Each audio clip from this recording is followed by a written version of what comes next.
The Chair recognizes the gentleman from Texas, Mr. Burgess. I thank the Chairman, and I thank the Chairman for the opportunity to have this day of opening statements as we begin a week of doing these hearings with several dozen witnesses.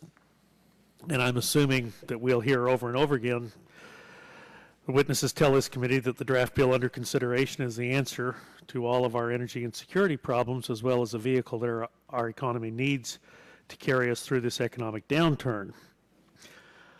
I would argue that in its current form, this bill may do more harm to our economy than any bill that is likely to come before Congress the rest of this year, or perhaps even during my natural lifetime.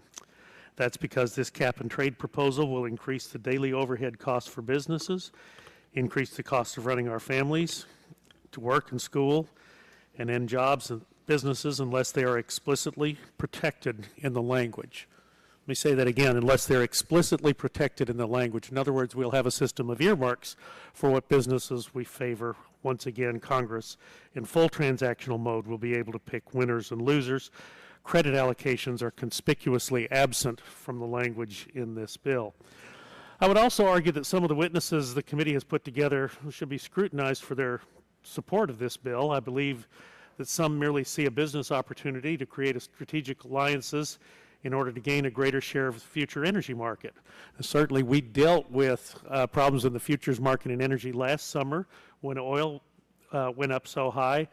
And interestingly enough, Thomas Friedman, writing in an article a week and a half ago, said if we're going to be honest about it, let's just tax carbon. Let's not play this elaborate game of hide the ball from the American public. The American public deserves to know what we're doing, and we're only going to create a system where the selling and buying and selling of carbon futures are going to mimic that of energy futures last summer. Now, I would like to highlight the fact that some of the largest corporation industries affected by this draft bill are absent, despite the seemingly unending list of witnesses that we've had before us this spring and are going to have this week. I've also noticed for the second time in 2 attempts, the witnesses representing the U.S. Climate Action Partnership have avoided hearing opening statements from members of the committee. Now, I know they're boring, and I know that people don't like to pay attention to them, but this is a historic time, and they should be here. I'm looking forward to hearing from Secretary Chu, Secretary LaHood, Administrator Jackson at tomorrow's hearings. As members of this committee, we really haven't had an opportunity to hear from them. In fact, we created our whole budget without any input from the Secretary of Energy or the Secretary of Transportation.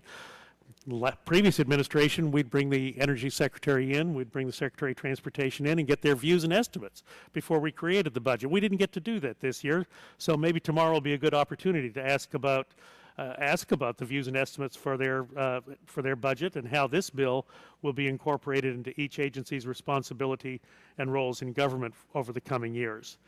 That opportunity for members to question agencies about their budget is an important role of Congress, and I will appreciate the opportunity to exercise that tomorrow.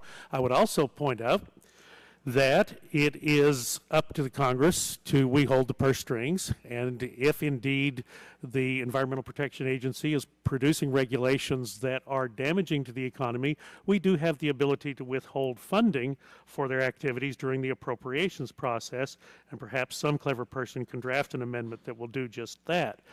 Now, fortunately, this draft legislation today is only a draft. We still have time to make changes to this bill, and I hope some of our witnesses will offer suggestions, constructive suggestions, for how we can do this without further damaging the economy. For example, if the goal is to reduce emissions, 1 ton saved through energy efficiency should receive the same treatment as 1 ton saved through technology transfer, fuel switching, or renewable production. I think energy efficiency is the real common ground in this energy discussion because it reduces consumption and saves money. And finally, the aggregate cost of this bill is a very serious concern.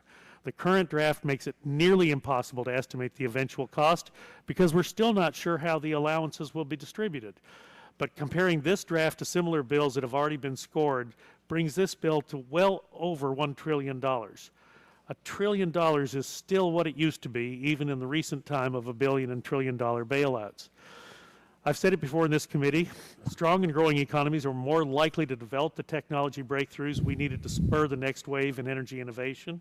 That's something we can address without imposing a cap on carbon or establishing a trading platform where sophisticated investors can work up exotic carbon options to trade or mandate the use of non-reliant or unavailable technology. So I certainly look forward to questioning the witnesses, Mr. Chairman. I'll yield back the balance of my time. Great. We thank the gentleman.